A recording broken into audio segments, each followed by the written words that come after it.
जाटा में तेरे गंगा की धारा, गंगा की धारा, लोहे का त्रिशूल कमंडल पीतल का, लोहे का त्रिशूल कमंडल पीतल का। सबसे प्यारा नाम है भोले शंकर का, सबसे प्यारा नाम है भोले शंकर का।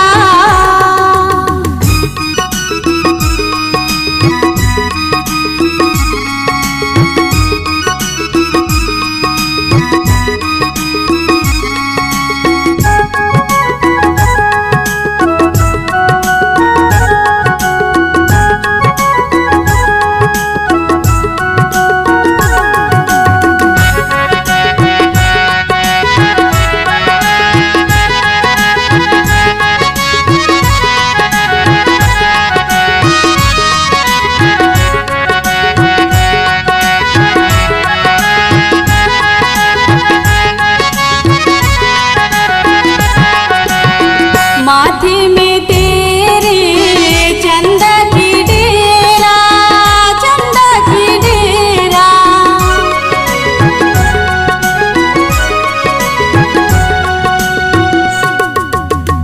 गले में तेरे सर्पों की माला, सर्पों की माला, लोहे का त्रिशूल कमंडल पीतल का, लोहे का त्रिशूल कमंडल पीतल का। सबसे प्यारा नाम है भोले शंकर का, सबसे प्यारा नाम है भोले शंकर का।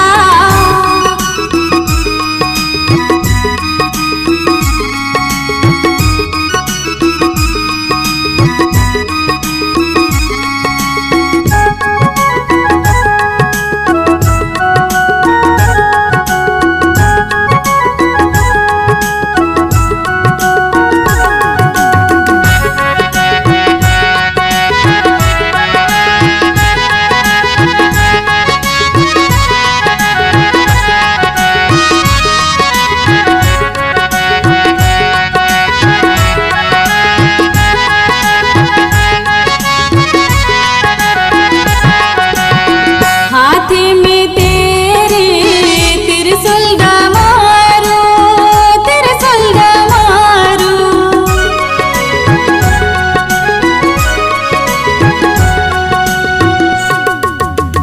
कमरों में तेरे मिर्गा की छाला, मिर्गा की छाला, लोहे का त्रिशूल कमंडल पीतल का, लोहे का त्रिशूल कमंडल पीतल का। सबसे प्यारा नाम है भोले शंकर का, सबसे प्यारा नाम है भोले शंकर का। लोहे का त्रिशूल कमंडल पीतल का, लोहे का त्रिशूल कमंडल पीतल का।